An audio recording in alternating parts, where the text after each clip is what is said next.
कहती है, भगवान शंकर का संवाद कहता है, शिव तत्व कहता है, शिव पुराण कहती है।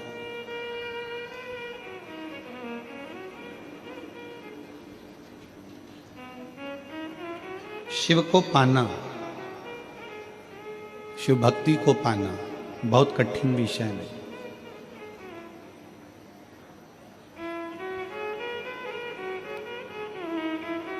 शिव जी को पाना कठिन नहीं है, पर शिव महापुराण की कथा कहती है शिव को समझना सबसे कठिन विषय है, सबसे कठिन। शंकर भगवान को पा लेना, एक लोटा जल चढ़ा देना, शिव के मंदिर चले जाना, बाबा को एक अक्षत का दाना समर्पित कर देना, बाबा को अपने मन की बात कह देना, बेलपत्र समर्पित कर देना, ये सब कुछ है।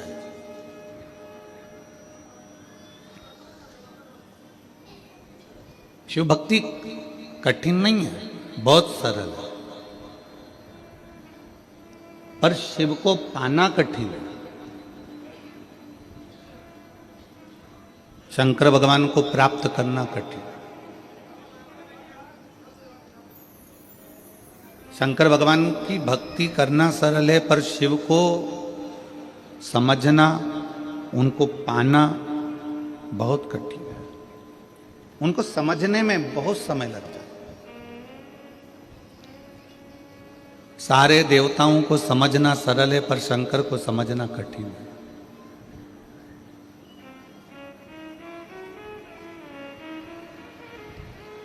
आप शिव को समझ जाएं, ये बहुत कठिन विषय है। संत, साधु, गुरुजन, तपस्वी जन, साधक, उपासक, इनका तप करते करते पूरी जिंदगी निकल जाती है, तो भी शंकर को नहीं समझ पाते। आप और हम तो साधारण हैं। आपकी जिंदगी और हमारी जिंदगी तो एकदम सिंपल, एकदम सादी है। 2 रोटी खाना, राम नाम गाना, कथा में जाना, अपना कर्म करना, भजन करना और अपनी भक्ति में डूबना। और दुनिया की सबसे बड़ी दौलत, दुनिया की सबसे बड़ी संपत्ति आपकी श्रेष्ठ बुद्धि है। अगर कोई तुमसे पूछे कि दुनिया की सबसे बड़ी दौलत क्या है, दुनिया की सबसे बड़ी संपत्ति क्या है, दुनिया की सबसे बड़ी जायदाद क्या है, तो आप तुरंत कह सकते हो कि अच्छी बुद्धि, श्रेष्ठ बुद्धि, ये दुनिया की सबसे बड़ी संपत्ति। क्यों? घर में जायदाद बहुत सारी है, दुकान बहुत सारी है, माल भरा हुआ है, गोडाउन भरा हुआ है, प्रॉपर्टी बहुत है, गाड़ी बहुत है, बंगला बहुत है, सब कुछ है। और घर में अगर बच्चे बुद्धि विहीन हैं, उनमें विवेक ही नहीं है,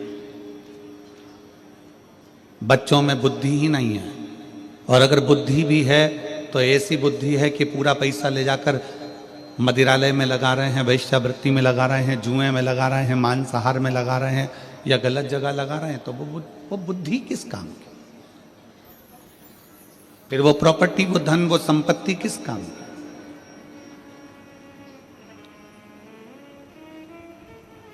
दुनिया की सबसे बड़ी दौलत है श्रेष्ठ बुद्धि, और दुनिया का सबसे बड़ा हथियार है आपका धैर्य। थोड़ा शांति रखना, धैर्य रखना, सबूरी रखना, थोड़ा संभल कर रहना, थोड़ा धैर्य बांध कर रखो।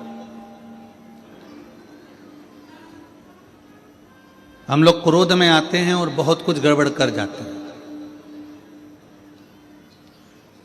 कई लोग कहते हैं भगवान शंकर विनाश के देवता हैं, कहने वाले कह देते हैं शंकर भगवान संहार के देवता हैं। पर शिव महापुराण की कथा कहती है भगवान शंकर ने संहार किसका करा है वो भी तो समझो। कोई राम नाम जप रहा है तो क्या शंकर भगवान ने उनका संहार करा है? जम के बोलो जरा, जम के बोलो, करा है? नहीं। कोई कृष्ण नाम जप रहा है तो शंकर भगवान ने उसका संहार करा है? कोई भगवान की भक्ति में डूबा हुआ है तो क्या भगवान ने उसका संहार किया है? नहीं, भगवान उसका संहार नहीं कर रहा। संहार किसका करा? जो तप साधना में लगा हुआ है और भगवान की भक्ति में लगा हुआ है और उसकी भक्ति को कोई तोड़ रहा है, उसका संहार किया है। शिवजी ने संहार किसका करा? जो कामदेव सामने आकर खड़ा हो गया और भगवान की अविरल भक्ति को, तप को तोड़ रहा है, संहार उसका किया। विदल उत्पल आकर खड़े हो गए, संहार उनका करा है। अंधकासुर आ गया, संहार उसका करा है। ब्रह्मा जी के अंदर अभिमान आ गया, मान आ गया, संहार उसका करा। कई लोग कहते हैं शिव संहार के देवता है। लिखने वाले ने गलत लिख दिया, कहने वाले ने गलत कह दिया कि शिव संहार के देवता है। उसको लिखना था शिव संसार के देवता है और उसने लिख दिया संहार के देवता। लिखने वाले ने लिख दिया शिव विनाश के देवता हैं, लिखने वाले को लिखना था शंकर अविनाशी है। वो विनाश का देव नहीं, वो हमारी बुद्धि में जो अहंकार आ जाता है, हमारे भीतर जो अभिमान आ जाता है, तृष्णा आ जाती है, लोभ आ जाता है, आसक्ति आ जाती है, काम आ जाता है, वासना आ जाती है, शिव उसको समाप्त कर देते हैं। शिव उसको समाप्त करते हैं।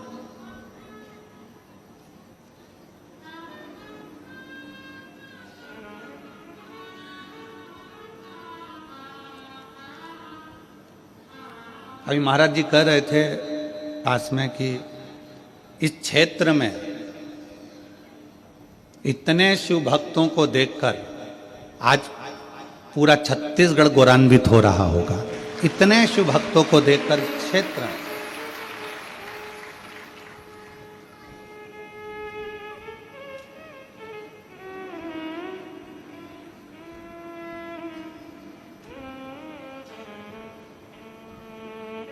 जिस क्षेत्र में भगवान शंकर के इतने भक्त हों, पूरा ग्राउंड, तीनों पंडाल, दीवालें, सबके मकानों की छत, रोड, पुल, पूरी गांव की एक एक गली भक्तों से भरी पड़ी हुई है। और इतने भक्तों को हम नहीं दिख रहे हैं। आप टीवी के माध्यम से, आस्था चैनल के माध्यम से एलईडी पर देख रहे होंगे, पूरी गलियां भरी पड़ी हुई है, पूरे गांव की छतें भरी पड़ी हुई हैं। और इतने शिव भक्तों को हम नजर भी नहीं आ रहे होंगे। हो सकता है कि किसी के कानों में इतने चोंगे भी ना लगे होंगे, क्योंकि चोंगे की भी कैपेसिटी होती है। एक कथा में लगभग 500 चोंगे लगते हैं। पर आज हाले कोसा की कथा में वो 500 चोंगे भी कम पड़ रहे हैं और 500 चोंगे से भी ज्यादा शिव भक्त यहाँ पर समा है।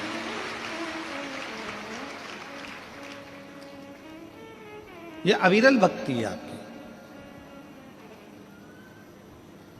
महाराज जी कह रहे थे इतने शिव भक्त छत्तीसगढ़ की धरा पर, इस हाले कोसा क्षेत्र में, इस राजनंदगांव के इस क्षेत्र में, डोंगरगढ़ के इस क्षेत्र में अगर दर्शन हो रहे हैं तो ये कहीं भोलेनाथ बाबा की कृपा ही, शिव की कृपा ही है, उनकी उदार, उनकी करुणा। और मैंने तेरा ही दिया, मैंने खाया पिया है, तेरा शुक्रिया है, तेरा शुक्रिया है। मुझे भोले बाबा ने बहुत दे दिया है, तेरा शुक्रिया, तेरा शुक्रिया। शिव जी संहार करे हैं पर काम का संहार करे। शिव जी ने भस्म किया पर कामदेव को किया।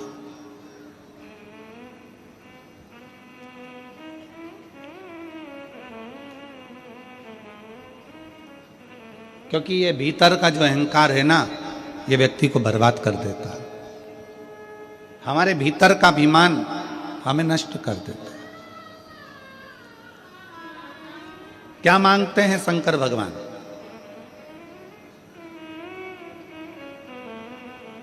शिव जी के मंदिर में जाकर क्या देना चाहिए? भगवान शंकर तुमसे क्या मांगते हैं? शिव जी कहते हैं, पार्वती खंड में, शिव महापुराण के पार्वती खंड में शंकर भगवान ने कहा है, मुझे वो दो जो तुम्हारा खुद का है, मुझे दूसरे का नहीं चाहिए।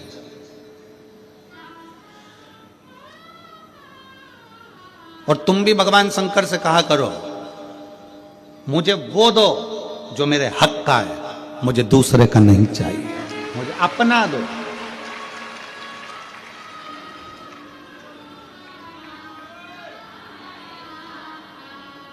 शिव जी क्या कहते हैं पार्वती जी से? पार्वती, संसार में रहने वाला शिव भक्त मुझे वो दे जो उसका खुद का है। अब खुद का क्या है तुम्हारे पास में जो शंकर जी मांग रहे हैं?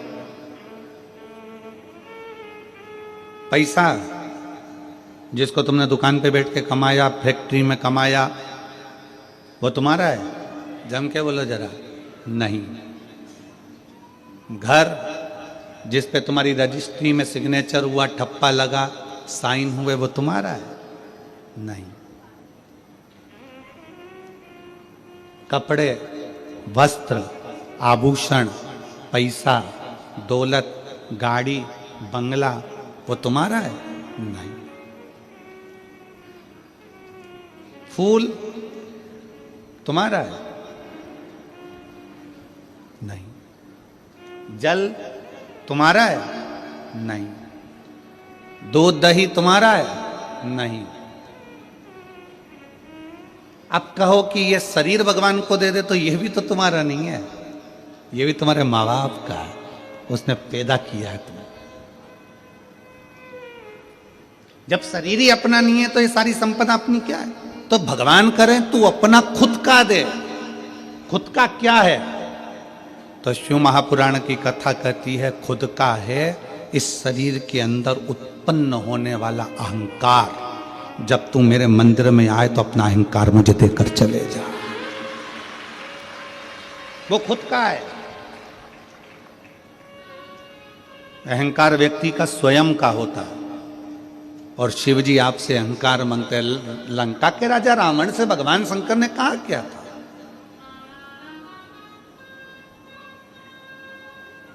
भगवान शिव लंका के राजा रावण से बोले ही क्या थे? रावण से बस उन्होंने एक ही बात कही थी, रावण मैं तुझे सोने की लंका दूंगा, मैं तुझे राज सिंहासन दूंगा, मैं देवलोक का राज्य दूंगा, मैं पूरी प्रॉपर्टी दूंगा, मैं तुझे अच्छा परिवार दूंगा, पूरा वंश भरा हुआ दूंगा, तेरा राजसी शासन दूंगा, पूरा ठाट दूंगा, बीच समुद्र में तेरी लंका को बसा दूंगा। रावण बस एक काम करना कि तू मुझे कुछ देना चाहे मत देना, अहंकार मुझको दे देना, सब कुछ दूंगा, पर तू अहंकार मत लेकर, तू अभिमान मत रख। ऐसी कौन सी चीज है रावण में जो तुझे नहीं दे सकता? क्योंकि तू मेरा भक्त है और तू मेरा प्रिय भक्त है। रावण ऐसा क्या है जो मैं तुझे नहीं दूंगा? सब कुछ दे दूंगा, बस तू अपना अहंकार मेरे दरवाजे पर आकर छोड़ देना, अपना अहंकार।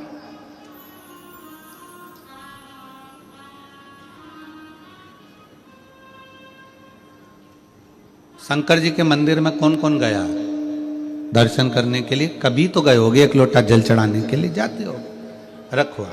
हो सकता है आपके शंकर जी के मंदिर में नंदी है, शिव जी हैं, पार्वती जी है, गणेश जी हैं, कार्तिकेय जी हैं, सब कुछ है। हो सकता है आपके शंकर जी के मंदिर में कछुआ नहीं हो, पर आप लोगों ने कहीं कहीं पुराने पुराने मंदिर अगर गए हो, जैसे त्र्यंबकेश्वर गए हो महाराज जी, त्र्यंबकेश्वर, कृष्णेश्वर, भीमा शंकर आदि जितने भी शंकर के विशाल पुराने शिवालय हैं, आप वहां जाकर दर्शन करेंगे तो नंदी और नंदी के सम्मुख में कछुआ भगवान की ओर मुंह कर कर बैठा। कौन कौन ने दर्शन किए? हाथ उठाओ जरा। किए आप लोगों ने? शंकर जी की रिश्तेदारी तो नंदी से, फिर ये कछुआ यहां क्या कर रहा है?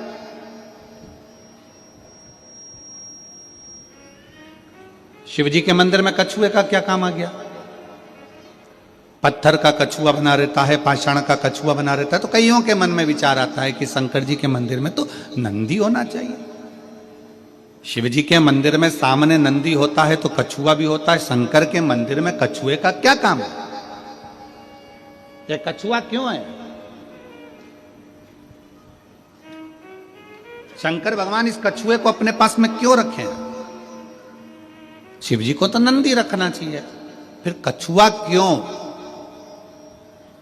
कछुए को भगवान शंकर अपने पास इसलिए रखते हैं, जब कोई उसको तंग करता है तो वो अपने हाथ पैर मुख सबको समेट लेता है, सबको समेट और अंदर समेट कर बैठ जाता है।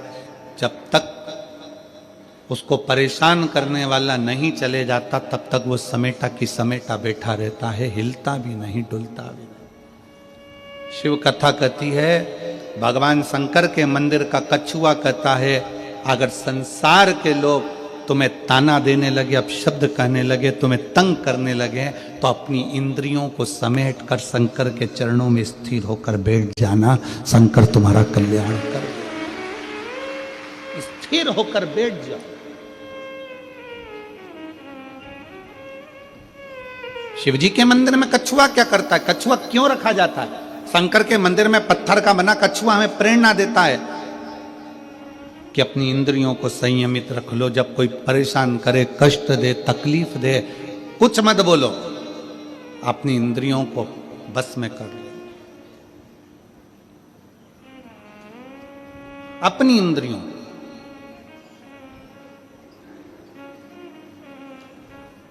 और जब वो इंद्रियां आपके बस में हो जाएगी तो फिर आप धीरे से चलना प्रारंभ करना, जैसे कछुआ चलना प्रारंभ करता है और अपने मंजिल तक पहुंच जाता है। कछुआ क्यों शंकर जी रखे हैं? क्योंकि कछुए में एक और श्रेष्ठ बात है। कछुए की सबसे श्रेष्ठ बात यह है कि कछुए को उल्टा घुमा लो, सीधा घुमा लो, पटक कर, घुमा कर, कहीं पर भी, पहले कछुआ अगर इधर जा रहा है तो उसकी दिशा बदल दो, कहीं पर भी ले जाकर छोड़ दो, कछुआ थोड़ी देर के बाद में जिस दिशा में जाता था उस दिशा में वापिस चलने लगता है। कछुए का नियम है, वो अपनी दिशा नहीं छोड़ता। आपसे भी निवेदन भगवान शंकर की कथा करती है कि कछुए को चारों तरफ घुमाकर छोड़ दो, परंतु कछुआ जहां जा रहा था वहीं जाता है। इसलिए आप सबसे निवेदन है, बहुत सारे लोग आएंगे, तुम्हें भड़काएंगे, भ्रम डालेंगे, शंकर को जल मत चढ़ा, पानी मत पी, हमारे पास आ, हम वहाँ चलते हैं, वहाँ चलेंगे, वहाँ बैठेंगे, हमारा धर्म अपना ले, हमारी ओर चले जा। पर याद रखना, कछुआ चारों तरफ घूम लिया, आखिरी में वहीं गया जहां कछुआ जा रहा था। तुम्हें भी कोई भटका दे, भरमा दे, आखिरी में सनातन धर्म की ओर बढ़ ही जाना, आखिरी में शिव तत्व की ओर जरूर जाना, भगवान शंकर की शरणागति की ओर जरूर जाना। एक लोटा जल चढ़ाने के लिए शंकर के शिवालय में, मंदिर में जरूर पहुंचो, जरूर।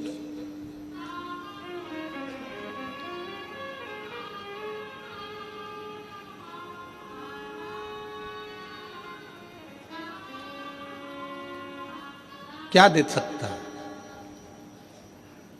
क्या प्रदान कर सकता है?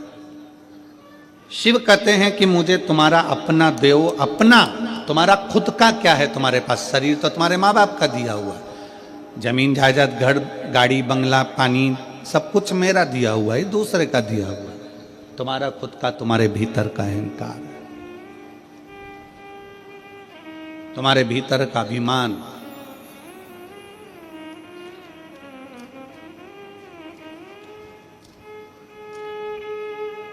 मैं दिनेश जी आपको साधुवाद देता हूं कि ये दूसरी कथा हाले कोसा में हो रही है।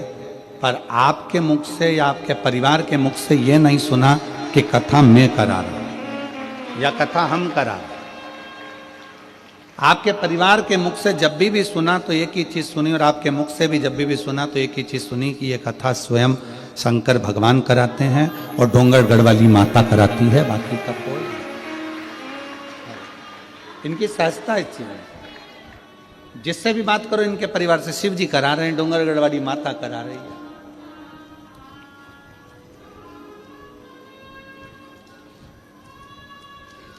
अभिमान से परे,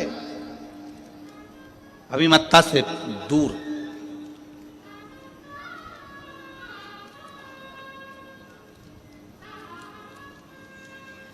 शिव कथा कर रही है, भगवान शंकर का चरित्र कर रहा है। शिव महापुराण की कथा कहती है, रावण से भगवान शंकर ने कह दिया था कि तू अपना अभिमान मेरे चरणों में जब जब मिलने आए, जब जब तू दर्शन करने आए तो अपना अभिमान मेरे पास छोड़, तो जब मेरे पास में आए तो तेरा अभिमान मेरे साथ में रहे।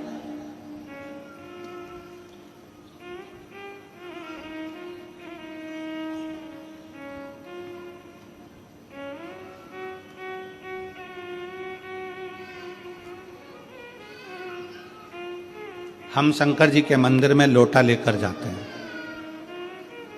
एक लोटा जल, जम के बोलो सारी समस्या का हल। हम शिव जी के मंदिर में एक लोटा लेकर जाते हैं। लोटा दर्शाता है हमारे मस्तिष्क को, हमारे शरीर को, हमारे पूरे विग्रह को लोटा दर्शाता है। अगर आप लोगों ने आयुर्वेद का स्मरण करेंगे या फिर आप शास्त्रों को उठाकर नहीं देख सकते तो गूगल को सर्च मारना, यूट्यूब पे सर्च मारना, गूगल पे सर्च मारना कि गिलास का जल और लोटे का जल दोनों में जमीन आसमान का अंतर है। जब तक व्यक्ति लोटे से पानी पीता रहा, लोटे से जल पीता रहा, तब तक उसके पेट में कभी बीमारी नहीं आई। उसने ये अंग्रेजों का लाया हुआ गिलास का पानी पीना चालू करा, तब से बीमारियां पेट की इतनी बढ़ गई कि व्यक्ति को दुख का जीवन जीना पड़ा। आप नेट पे सर्च मारिएगा, आप गूगल पे सर्च मारिएगा कि शिव महापुराण का ये संवाद, शंकर भगवान पर एक लोटा जल जब हम चढ़ाते हैं, उसका आचमन करते हैं, उसको पीते हैं, तो उसका फल लोगों को क्यों मिल रहा है? आज दुनिया के लोगों को आश्चर्य की बात है कि लोटे का जल चढ़ाकर सारी समस्या का हल, एक लोटा जल। आखिर लोटे के जल में ऐसा क्या हो जाता है कि शंकर जी पे चढ़ाया और वो अमृत का काम कर जाता है, शरीर ठीक हो जाता है?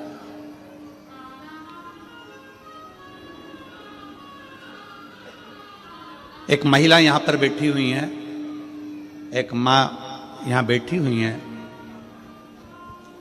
जिनका रजोधर्म नहीं आता था, जो रजस्वला नहीं होती थी, रजोधर्म नहीं आता था। 17 साल तक औलाद नहीं हुई, रजोधर्म आता ही नहीं था। डॉक्टर ने कह दिया कि तुम्हारा रजोधर्म नहीं आता तो तुम्हें औलाद हो भी नहीं सकती।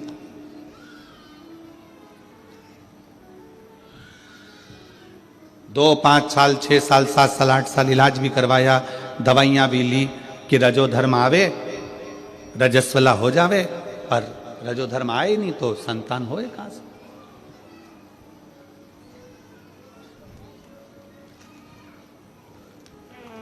उसने पत्र में लिखा, मेरा नाम माया टेम्बुलकर, पति तुमन टेम्बुलकर, ग्राम मुंदगांव, तहसील डोंगरगढ़ की निवासी हूँ। मेरा मोबाइल नंबर ये है। कहीं बैठी हो तो हाथ हिला सकती हैं, अगर कहीं बैठी हो तो हाथ हिला सकती हैं। मेरा नाम माया टेम्बुलकर, पति तुमन टेम्बुलकर, ग्राम मुंदगांव, तहसील डोंगरगढ़ की निवासी हूँ। मेरा मोबाइल नंबर ये है। कहीं बैठी हो तो हाथ हिलाइएगा, रोइए मत, हाथ हिलाओ, हाथ हिलाओ। हाँ, आ जाओ, एक बेलपत्र ले जाना, आ जाइए, आ जाओ, एक बेलपत्र ले आना।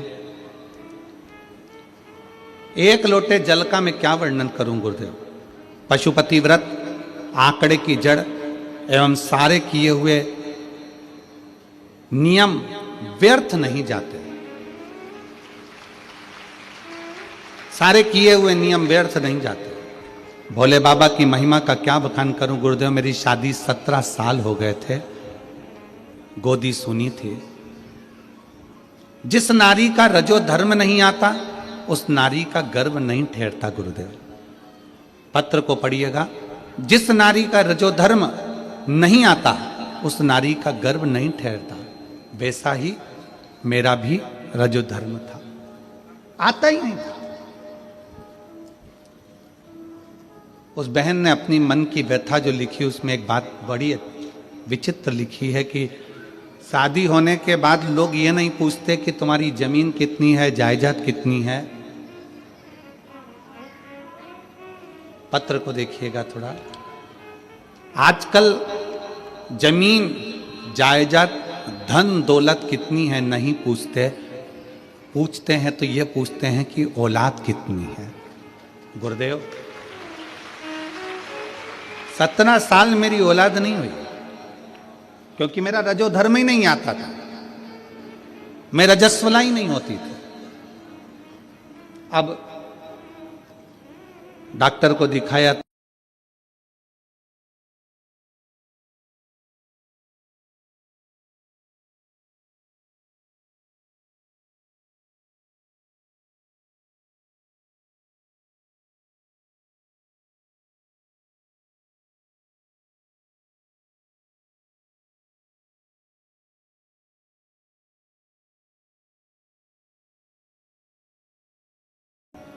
सीहोर गई, कंकर शंकर की पूजा की, झोली फैलाकर। सीहोर गई, कंकर शंकर की पूजा की, झोली फैलाकर बोली बाबा आप मेरी गोदी भर दो, मेरे घर में बच्चे की किलकारी गूंजेगी। भोले बाबा कुबरेश्वर देव कृपा करें। फिर माँ बाप के दरवाजे से वापिस आ गई। कथा हो रही थी पास के नजदीक के गांव में। बाबा से प्रार्थना करा, कथा श्रवण करने के लिए गई, पंडाल में विनती करी, वहां से आई। पर रजो धर्म नहीं आता तो संतान कैसे होगी, विश्वास तो नहीं था। पर आप कहते हो कि कथा के पंडाल में बैठकर मांगा गया, खाली नहीं जाता। वहां से आने के बाद बाबा को प्रणाम कर कर आई और 4 महीने के बाद गर्भ ठहर गया। 4 महीने के बाद गर्भ ठहरा। बाबा की कृपा का मैं क्या गुणगान करूं गुरुदेव। 26/8/2024 को मेरे घर में 17 साल के बाद संतान का जन्म हो गया।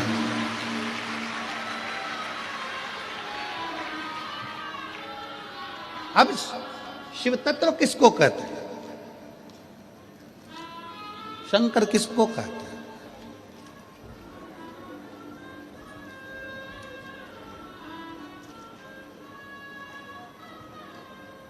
बदलने वाला धाम, जम के बोलो कुबरेश्वर धाम। लिखे लेख को भी जो पलट दे, देवता का काम है, विधाता का काम है भाग्य लिखना। देवता का काम है भाग्य लिखना।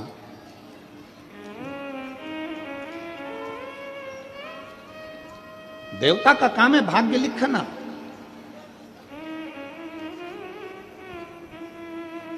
देव का काम है भाग्य लिख देना, पर महादेव का काम है